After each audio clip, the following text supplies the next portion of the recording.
Halo, selamat datang di channel aku, channel Cerita Dodo. Ya, kayak biasa dengan video yang ala kadarnya, pencahayaan yang kurang. Dan kali ini aku pengen cerita lagi tentang pengalaman horor aku ditemani gitar dan kipas angin di belakang. Oke, langsung aja ya. Cerita ini terjadi sewaktu tahun 2016, waktu keponakan aku belum genap usia 2 tahun. Oh ya, keponakan aku ini laki-laki ya. Kita sebut saja inisial namanya si B. Nah, si B ini itu ya kayak anak kecil pada umumnya lah.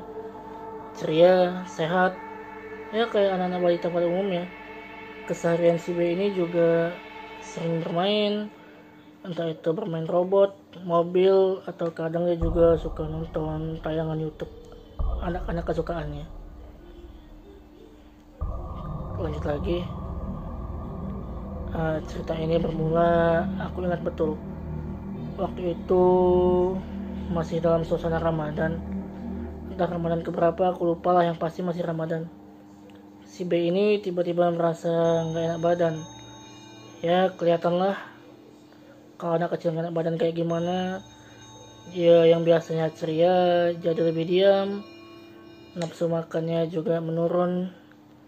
Tapi kami masih beranggapan ya kalau si B ini memang sedang sakit aja sih. Mungkin masuk angin ataupun ya kecapean lah. Ya dia pun agar semua itu reda, kayak biasalah orang tua pada umumnya dikasih minyak kayu putih agar bisa sedikit menenangkan dia dari rewelnya gitu. Dan ya cara itu cukup berhasil sih, biarpun nggak lama. Ya nggak lama sih cara itu berhasil, hanya sekedar menenangkan dia aja. Dan singkat cerita, sudah 3 hari si B ini dalam kondisi serupa.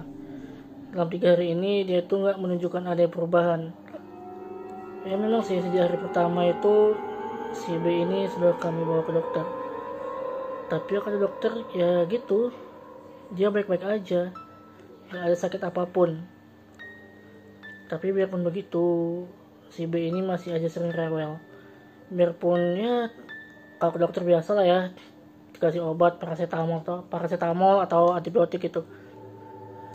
Tapi yang anehnya ini, si B ini rewelnya itu kalau menjelang maghrib, dan biasanya berhenti rewel itu kalau habis isya. Tapi setelah habis isya itu menjelang tengah malam dia itu ya masih rewel gitu sampai waktu sahur, karena waktu itu bulan puasa ya. Sejujurnya aku merasa aneh sih, karena kalau siang hari itu keponakanku ini biasa aja gitu, main, makan, ceria, nggak rewel sih. Biarpun nggak rewel tapi ya nafsu makannya masih berkurang lah. Mungkin nafsu makannya sedikit meningkat karena tertolong obat tadi ya. Tapi dia masih tetap aja gitu, mainnya itu nggak kayak biasa, ya sekedar bermain biasa lah, nggak kayak dia yang biasanya, nggak yang aktif ya gitu deh. Tapi tiap menjelang maghrib mulailah dia ini kayak benar-benar takut gitu sama sesuatu ini, bisa dibilang dia takut masuk ke dalam rumah. Aneh kan? Oh ya, sekedar informasi aja, kalau rumah aku berada di satu pekarangan sama rumah nenek aku. Jadi dalam satu pekarangan itu ada 2 rumah. Rumah aku tepat di belakang rumah nenek aku, dan di rumah nenek aku itu juga kami buka usaha gitu. Usaha warung ayam bakar yang dikelola sama adik ibu aku, yang mana berarti itu tante aku. Atau biasa aku manggil dia bule sih, karena aku kan orang Jawa gitu. Nah, si B ini setiap menjelang maghrib selama beberapa hari itu dia pasti lebih memilih untuk di rumah depan atau bahkan di warung aja. Padahal di jam-jam itu, apalagi saat bulan puasa itu, warung pastilah sedang ramai-ramainya. Ya karena warung kami cukup besar sih. Sudah memasuki hari kelima kalau nggak salah. Si B ini mengalami hal serupa, masih sama, dia masih kalau pagi biasa aja, Tapi kalau malam mulai menjelang maghrib itu dia ya kayak balik ketakutan lah. Ketakutannya itu dia nggak mau masuk rumah, takut dalam rumah gitu. Dia masih memilih untuk di depan. Itu aneh sih menurut aku. Dan sebenarnya aku punya kebiasaan yang hanya biasa aku lakukan di bulan puasa. Aku kalau bulan puasa itu kayak gak tidur gitu loh sampai habis sholat subuh. Biasanya kalau malam itu ya gak tidur sampai sahur.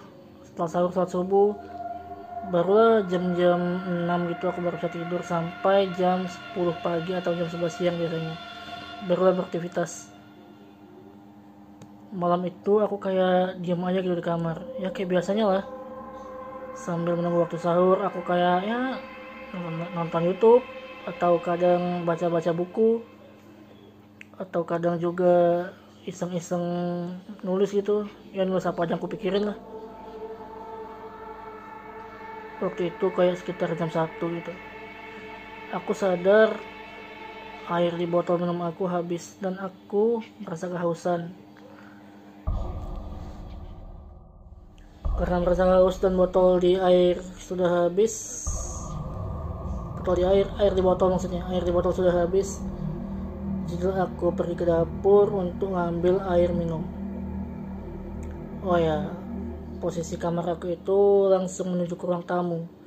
Dan di sebelah kamarku itu langsung ada kamar keponakan aku tadi, si B. Jam 1 itu aku ngeliat di kamar dia itu ya dia kayak masih baru tidur mungkin ya, setelah beberapa saat dia rewel. Di kamar itu juga ada ibunya dan ada ibu aku yang juga neneknya. Nah, saat aku mengambil minum di dapur itu, mataku itu tertuju ke satu tempat, kayak gak sengaja sih, menuju ke arah kamar si B tadi. Mataku menuju ke sana. Karena ruang tamu jam segitunya masih gelap-gelapnya karena memang malam kan, lampu dimatikan. Aku tuh kayak ngelihat samar-samar bayangan, kayak bayangan manusia aja sih, bayangan manusia dewasa. Ya setinggi 160-170 cm lah gitu. Kayak manusia dewasa pada umumnya. Tapi aku melihat itu bayangannya samar-samar bayangannya itu pertama jelas, tapi lama-lama kayak memudar gitu loh, kayak hilang aja, ya kayak pudar lama-lama. Tapi waktu itu aku masih mencoba berpikir positif lah, ya mungkin aja waktu itu aku memang kecapean karena kurang tidur, karena kan siangnya bekerja sampai sore sampai malam bekerja dan belum tidur, ya mungkin aku capek atau halusinasi lah mungkin malam itu, atau mungkin lapar atau dehidrasi mungkin karena seharian kurang minum karena puasa, bisa aja kan, itu aku pikirin. Siang harinya setelah aku bangun tidur, aku menceritakan kejadian yang ku alami semalam itu kalau aku melihat bayangan di depan kamar si B. Aku menceritakan itu ke ibu dan kakakku dan orang-orang yang ada di rumah lah, semua yang ada di rumah itu aku cerita. Tapi ya mereka sama sih kayak apa yang aku pikirkan, mungkin aku halu, kecapean, kurang tidur, atau salah lihat mungkin. Dan aku pun mengiyakan aja gitu. Mengiyakan kalau mungkin ya memang itu terjadi karena aku memang salah lihat. Penjelasan paling rasionalnya aku halu. Oh ya, kita agak dulu mundur ke belakang ya. Aku ingat satu kejadian kalau si B ini sebenarnya kalau di kamar dia tuh sering tuh menghadap ke cermin, terus dia tuh kayak menyapa orang gitu loh di cermin. Dia manggil orang tadi sebutannya Miss. Ya kayak anak kecil lah, halo Miss, hai Miss, kayak gitu. Cuma kami beranggapan kalau dia tadi itu cuma kayak meniru murid-murid ibunya yang sering les privat di rumah, karena memang ibunya itu buka privat lah di rumah gitu, privat bahasa Inggris, dan anak-anak muridnya itu manggil kakak aku itu ibunya si B ini Miss. Tapi ya kami berpikiran kalau dia itu cuma sekedar kayak main-main aja gitu loh, beranggapan kalau di cermin itu ada orang dan dia mengimajinasikannya sebagai perempuan dan dia memanggilnya Miss. karena mungkin dia meniru murid-murid ibunya tadi. Namanya anak kecil kan, pasti suka meniru. Nah, sudah seminggu lah si B ini rewel, takut masuk rumah kalau malam. Tapi selama seminggu itu bukan berarti kami nggak ada usaha apa-apa ya. Kami tuh kayak seminggu itu ada kali bawa dia ke dokter 3 kali dengan 3 dokter yang berbeda. Takutnya sakit kan, entah sakit apa gitu. Tapi ya diagnosa dokter juga sama, kalau dia ini nggak sakit apa-apa. Paling cuma dikasih kayak antibiotik, paracetamol, ya sama-sama juga. Dan singkat cerita, malam hari ke-7 itu, waktu itu memasuki pertengahan puasa kayaknya, kalau nggak salah ingat, yang pasti masih puasa lah. Waktu itu warung sudah tutup karena sudah jam setengah 12 malam juga kalau nggak salah, atau bahkan hampir jam 12. Nah, bule aku tadi yang punya warung tadi itu berniat keluar sama suaminya untuk nyari makanan lah. Kalau nggak salah waktu itu nyari nasi goreng.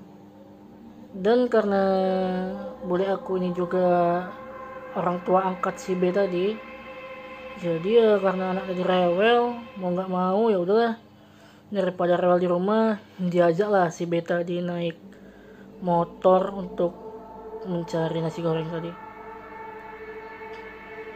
Nah, singkatnya mereka keluar lah mencari nasi goreng itu jam setengah 12 atau jam 12 kurang lah. Tapi kami heran kenapa kalau cuma beli nasi goreng aja lama. Padahal kalau nggak salah itu nggak jauh sih tukang nasi goreng dari rumah, sekitar 2-3 menit lah kalau naik motor. Dan itu ada kali sekitar 1 jam lebih kami nunggu sampai jam 1 lewat. Kami berpikir ya mungkin aja rame, tapi nggak mungkin juga rame jam segitu. Apalagi bulan puasa kan, siapa yang mau makan nasi goreng jam 1 malam bulan puasa. Lalu setelah lama menunggu, mereka pun pulang lah. Dan waktu pulang ini si B tadi ternyata udah tidur, udah pulas tidurnya. Dan disitulah bule aku tuh langsung cerita kalau tadi waktu beli nasi goreng mereka jumpa sama orang gak dikenal, orang asing gitu. Dan orang asing ini bukan orang asing, maksudnya bukan orang bule ya, tapi orang yang gak dikenal. Orang yang gak kenal ini nanya kenapa jam segitu masih ngajak anak kecil keluar. Dijelaskan lah sama bule aku ini kalau si B ini takut masuk rumah, rewel kalau malam. Dan ternyata ya memang jalan Allah juga ya. Bule aku ini diajak lah sama orang tadi untuk ke rumah salah satu orang yang rumahnya gak jauh dari tempat nasi goreng itu. Ternyata orang itu seorang ustadz, dan beruntungnya jam segitu bapak ustadz tadi juga masih tidur, maksudnya masih bangun, belum tidur, karena namanya mungkin bulan puasa ya. Kalau bulan puasa kan orang lebih banyak begadang ya daripada tidur kalau malamnya. Dan singkatnya si B tadi diobati lah sama pak ustadz tadi, dibaca-bacain doa, dikasih air. Dan setelah diobatin itu barulah keponakanku agak tenang dan udah mau diajak pulang. Terlebih lagi setelah diobati itu dia tuh kayak langsung mengantuk dan langsung tidur gitu aja. Dan ternyata boleh aku ini cerita lah kalau si B ini diikuti sudah beberapa minggu sih diikutin sama makhluk yang mengganggunya. Makhluknya ini tinggi besar, berbulu, ya bisa dibilang genderuwo lah kalau orang-orang menyebutnya. Dan genderuwo tadi itu sering mendiami depan kamar si B tadi, yang berarti bayangan aku lihat itu bukan halu, tapi mungkin makhluk itu.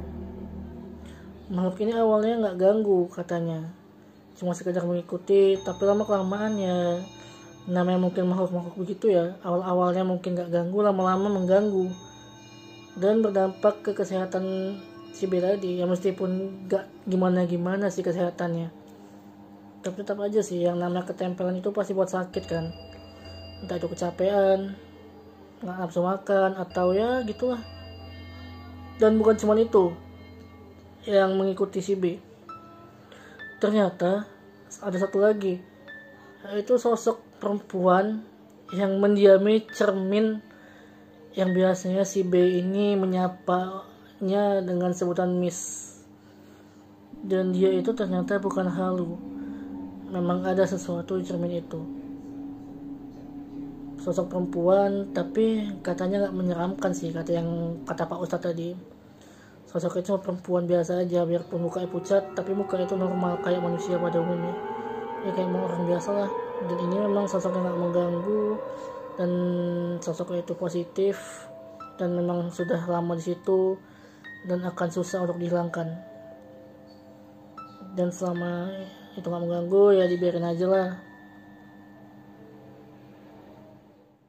Tapi setelah hari itu si B ini kayak doain lah supaya nggak diikuti lagi, nggak diganggu lagi. Ya kayak semacam ruqyah gitulah, semi ruqyah.